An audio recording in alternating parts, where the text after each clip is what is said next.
अस्सलाम वालेकुम एवरीवन। आप सब ने रेहान तारिक का ओन शेख के साथ पॉडकास्ट जो है वो देखा होगा और आप लोगों को अंदाज़ा हो गया होगा कि किस तरह से रेहान तारिक ने जो है वो उन प्रॉब्लम्स को हवा देने की कोशिश की है, सिर्फ बार बार ये कहते हुए कि जी मैं तो ये चाहता हूँ कि हमारे प्लेटफॉर्म से आपका प्रॉब्लम सॉल्व हो जाए। कभी भी किसी के लाइव प्लेटफॉर्म से किसी का प्रॉब्लम सॉल्व नहीं होता, बल्कि मसले बार बार और बढ़ते हैं। ठीक है, फिर बार बार उन्होंने पूछा जी कि इल्ज़ाम किसके ऊपर है, कौन कर रहा है, कौन है बीच में। ठीक है, तो बार बार उस चीज़ को जो है हवा देने की कोशिश की जा रही थी। ठीक है, वो उनकी पर्सनल लाइफ के मामलात हैं। आपने 2 घंटा जो है वो उनकी पर्सनल लाइफ के मामलात को डिस्कस किया और बार बार जो है ऑन शेख ने ये कहा कि भाई मैं इस बारे में बात नहीं करना चाहता, या इस बारे में मैं कुछ खुल के कोई बात नहीं कर सकता।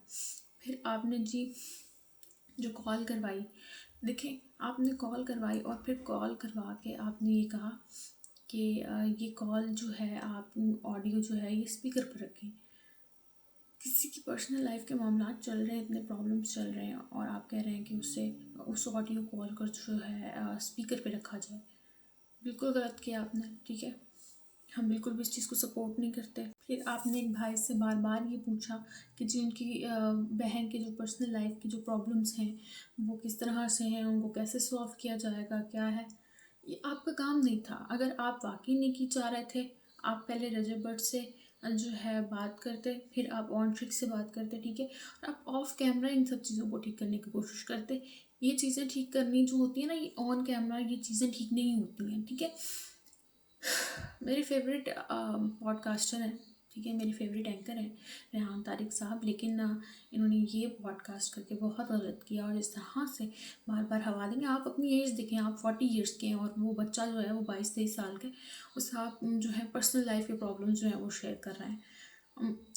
आई डोंट थिंक सो कि वो इतने मैच्योर हैं। हाँ, लेकिन आपने गलत किया, आपने बहुत गलत किया। फिर आपने बार बार अपनी मुनाफ़िकत दिखाई कि देखिए मैं तो चाहता हूँ कि आपके प्रॉब्लम्स जो हैं वो सॉल्व हो जाए, मेरा कोई ऐसा वो मकसद नहीं है। आपका मकसद साफ दिखाई दे रहा था, साफ साफ दिखाई दे रहा था कि आप सिर्फ और सिर्फ व्यूज़ लेना चाहते हैं। और जिस जिस तरह के आपने थंबनेल लगाए हुए हैं, जो जो आपके थंबनेल पर लिखा हुआ है माशाल्लाह माशाल्लाह माशाल्लाह, आप सिर्फ किसी की लाइफ, आप किसी की पर्सनल लाइफ को मज़ीद स्पॉइल कर रहे हैं। ठीक है, और ऑन शेख पर तो वैसे ही बहुत कंट्रोवर्सीज़ हैं, पहले ही उनके बड़े मसले चल रहे हैं और अब आपने और ज़्यादा उसको बढ़ावा देने की कोशिश की और अब आप देखेंगे कि किस तरह से ये जो है ये सब नुकसान का बायस बन सकता है। इससे बिल्कुल भी रिश्ते जो हैं वो बचेंगे नहीं और इसका क्रेडिट जो है वो आपको जाएगा। ठीक है, तो कभी भी किसी के पर्सनल लाइफ के मसले जो हैं वो शो में, किसी लाइव शो में वो हल नहीं होते हैं। ठीक है, ये बात आप अपने जहन में बिठा लें। ठीक है, और फिर आप कॉल कर रहे हैं, पता नहीं कितने अर्से बाद वो अपने बहन भाई को कॉल कर रहे हैं और आप बोल रहे हैं कि जी ऑडियो कॉल करें तो जी स्पीकर पे करें। स्पीकर पे बात होती है? सीधा सीधा गालियाँ पड़ जाती उन्हें, कोई ऐसी बात कर जाते, आपका तो टीआर भी बढ़ जाता, आपको तो खुशी मिलती है ना, लेकिन अगले बंदे का क्या बनता? अगले बंदे की जो पर्सनल लाइफ है उसका क्या बनता? आपने गलत किया, आपने सरासर गलत किया और आपने सिर्फ और सिर्फ उस मसले को हवा देने की कोशिश की। आपने कुछ भी अच्छा नहीं किया। अगर आपको लग रहा है ना नेकी करने चले थे, आप नेकी करने नहीं चले थे, आपने गलत किया। आपने उनकी लाइफ को मज़ीद ख़राब करने की कोशिश की है और इसके साइड इफ़ेक्ट्स जो हैं वो बड़े बुरे हैं, सही नहीं है, वो सही नहीं है। ठीक है, मुझे उम्मीद है कि आपको अकल आ गई होगी और आप जो है ना आइंदा किसी की पर्सनल लाइफ को डिस्कस नहीं करेंगे। ठीक है, पर्सनल लाइफ लाइव शो में डिस्कस करना बिल्कुल भी ठीक नहीं है। ठीक है, 2 घंटे आप किसी की पर्सनल लाइफ को डिस्कस करते हैं। भाई वो बंदा जो ऑन शेख है वो सोशोलॉजिस्ट है।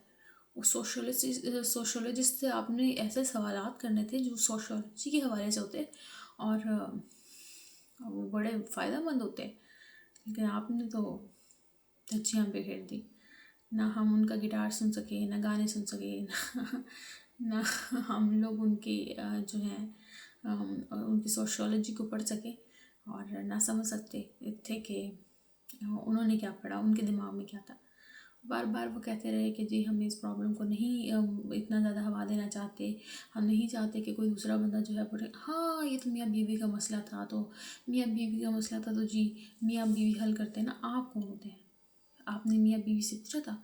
आपने पॉडकास्ट करने से पहले रजब भट्ट से इजाज़त ली, आपने ये पॉडकास्ट करने से पहले ईमान रजब से जो है ये इजाज़त ली, आपने फैमिली से इजाज़त ली थी ये पॉडकास्ट करने से पहले, और फिर आपने सिर्फ़ और सिर्फ अपने व्यूज़ का ख्याल किया, सिर्फ़ और सिर्फ अपने व्यूज़ के बारे में सोचा। आपने सीधा सीधा मुनाफ़िक़त दिखाई है। हम अंधे नहीं हैं, हम लोगों को कि समझ नहीं आएगी, ठीक है ना। आपने ड्रामा की है, आपने गद्दारी की है, आपने जो है सिर्फ़ और सिर्फ अच्छा बनने का ड्रामा किया है और कुछ भी नहीं है, ठीक है। Thank you so much. और आइंदा के बाद कभी भी किसी भी पॉडकास्ट में किसी की भी पर्सनल लाइफ को इस तरह से डिस्कस ना किया जाए, इंतहाई गलत बात है। शुक्रिया, अखलाक से गिरी हुई बात है ये। मेरे चैनल को सब्सक्राइब कीजिएगा। अगर आप लोगों को मेरी वीडियोस पसंद आए तो मुझे कमेंट में ज़रूर बताइएगा। अल्लाह हाफ़िज़।